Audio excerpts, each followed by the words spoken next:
유가족과 여당 지도부의 두 번째 협의가 사실상 결렬됐습니다. 오늘 협의에서 새누리당은 기존의 여야 합의안 고수 입장에서 물러서지 않았습니다. 다음 주 월요일, 그러니까 9월 1일에 다시 만나기로 했기 때문에 특별법 8월 통과는 결국 무산됐습니다. 새누리당이 유가족을 설득하는 데만 주력하면서 제1야당이 무력화된 현재 상태를 당분간 유지하려는 게 아니냐는 비판이 나옵니다. 정치권 취재하고 있는 PD 연결해서 알아보죠. 곽보아 PD. 네, 곽보아입니다. 네, 새누리당 이완구 원내대표와 또 유가족들이 오늘 두 번째로 만났습니다. 어떤 얘기들이 오간 겁니까? 네, 가족대책위 유경근 대변인은 오늘 만남 후 진전이 전혀 없었고 오늘도 기존의 각자 주장을 끊임없이 설명하는 자리였다고 밝혔습니다. 유가족 측은 수사권과 기소권이 부여된 진상조사위원회를 만들어야 한다는 요구를 계속했고 새누리당은 여야 원내대표 합의안을 관철하겠다는 입장을 고수했다고 유 대변인은 전했습니다. 새누리당 김재현 원내수석 부대표도 같은 내용을 설명했습니다. 김 수석 부대표는 다시 수사권 기소권을 요구하면 더 이상 논의 진전이 안 된다는 뜻을 유가족 측에 전달했다고 밝혔습니다. 이완구 원내대표와 유가족 대표단은 각자 입장을 정리한 후 다음 달 1일 다시 만나기로 했습니다. 유가족들이 이완구 원내대표를 만난 공개석상에서 유민 아빠 김영호 씨에 대한 국정원 사찰 문제를 제기를 했어요. 네, 유가족들은 국정원의 김영호 씨 사찰 의혹에 대한 설명을 요구하고 SNS상에 떠도는 유언비어는 적극 제재해달라고 촉구했습니다. 유가족 측의 말 직접 들어보시겠습니다. 이틀 전에 김영호 씨하고 이보라 의사 선생님, 내과 선생님이죠.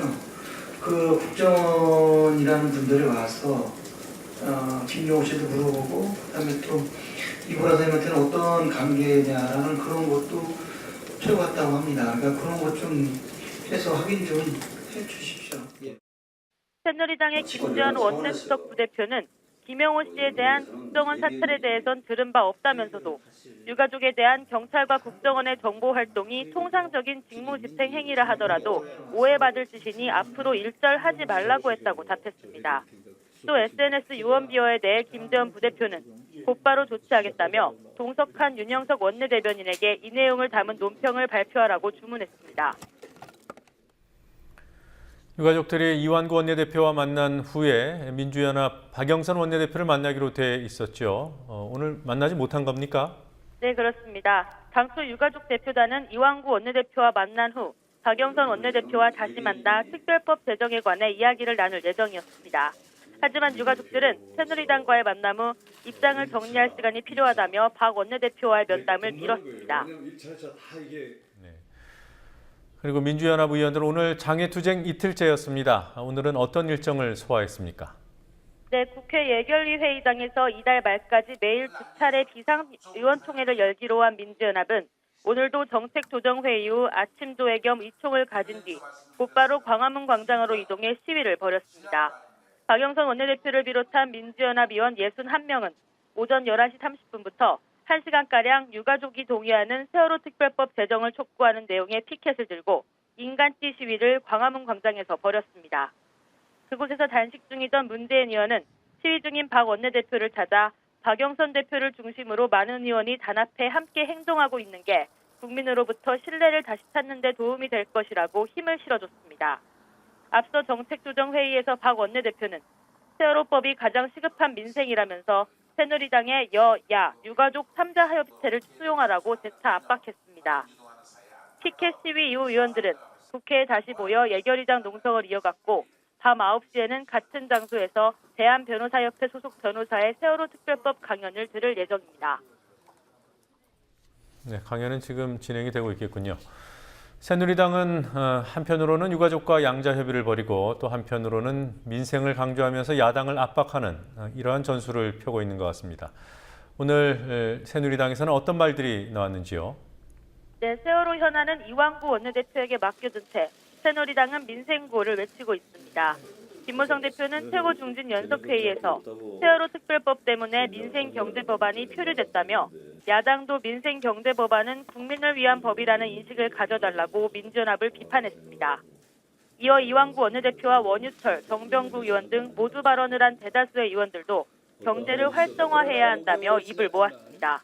또 국회 국방위, 정무위, 법사위, 환노위 소속 새누리당 의원들은 오늘 잇따라 기자회견을 열어 국정감사 시행과 경제 관련 법안 통과를 촉구하며 민주연합이 파행정국을 만들고 있다고 비판했습니다. 오후에는 김무성 대표와 주호영 정책위의장을 비롯한 당 지도부 6명이 문영표 보건복지부 장관 등과 함께 과천시를 방문해 긴급 현장 점검에 나서기도 했습니다. 새누리당 이재호 의원이 오늘도 대통령 역할을 요구했더군요. 오늘은 좀 더 발언이 구체적이었던 것 같습니다. 어떤 요구였죠? 네, 이재호 새누리당 의원이 오전 최고중진연석회의에서 지난 5월 박근혜 대통령의 대국민 담화 내용을 인용하며 대통령에게 유가족과 만날 것을 요구했습니다. 직접 들어보시겠습니다.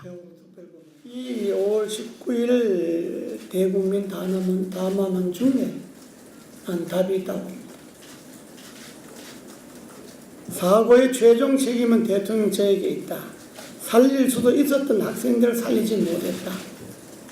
이 말씀을 원용한다면 대통령께서 지금 세월호 유가족을 못 만날 이유가 없다고 봅니다. 이재호 의원은 여당과 야당, 유가족이 합의하는 게 최선이라고 유가족의 요구대로 여야 유가족 3자 협의체를 구성하는 게 가장 좋은 방안이라고 강조했습니다. 또 이 의원은 세상만사는 때가 있다. 추석 때까지 이 상태가 계속되면 지켜볼 수만은 없다는 등의 말로 특별법 전국을 이번 주 중 매듭 지어야 한다며 당 지도부의 결단을 촉구했습니다. 당내 이견 표출은 민주연합이 더 두드러지는 상황이죠. 연판장을 돌린 의원 수가 몇 명이나 되는 겁니까? 네, 15명입니다. 새누리당은 어제 민주연합 의원 15명이 국회 밖으로 나가선 안 된다는 제목의 연판장을 돌린 것과 관련해 야권에서 모처럼 터져나온 양심의 소리를 환영한다고 밝혔습니다. 박재출 새누리당 대변인은 민주연합 의원 15명의 연판장에 장애투쟁은 이회민주주의 포기로 기록될 것이다. 국민 공감이 뭔지 생각하고 행동에 나서야 한다는 내용이 담겼다며 옳으신 말씀이라고 추켜 세웠습니다. 박 대변인은 야권 내 양심의 소리가 확산되길 기대한다며 강경파에 휘둘리는 제1야당의 모습은 야당 스스로와 국회, 국가를 위해 바람직하지 않다고도 말했습니다. 민주연합의 조경태, 김영환, 황종현 등 15명은 어제 꽉 막힌 세월호 전국을 풀어가야 할 주체로서 힘의 한계를 절감한다면서도 장애투쟁만큼은 안 된다는 성명을 냈습니다. 지금까지 국민TV 뉴스 곽보아입니다.